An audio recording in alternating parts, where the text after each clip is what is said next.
భద్రాద్రి జిల్లాలో ఘోర రోడ్డు ప్రమాదం, డ్రైవర్ అక్కడికక్కడే మృతి.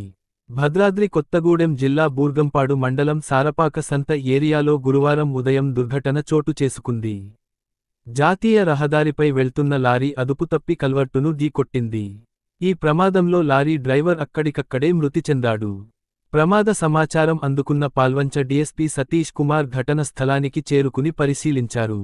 సంబంధిత అధికారులతో మాట్లాడి ప్రమాదానికి దారితీసిన కారణాలపై విచారణ చేపట్టారు. ఈ ప్రాంతంలో గతంలోనూ పలుమార్లు ప్రమాదాలు చోటు చేసుకున్న విషయాన్ని డీఎస్పీ గుర్తు చేశారు.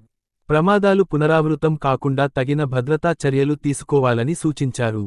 ఇప్పటికే అధికారులు దర్యాప్తు ప్రారంభించగా, రహదారి పరిస్థితులపై సమగ్ర అధ్యయనం జరిపి చర్యలు తీసుకోవాలని సూచించారు. ఈ రహదారి భాగం పలుమార్లు ప్రమాదాలకు కేంద్రబిందువుగా మారిన నేపథ్యంలో శాశ్వత పరిష్కారాలను తీసుకురావాలని స్థానికులు, వాహనదారులు ప్రభుత్వాన్ని కోరుతున్నారు.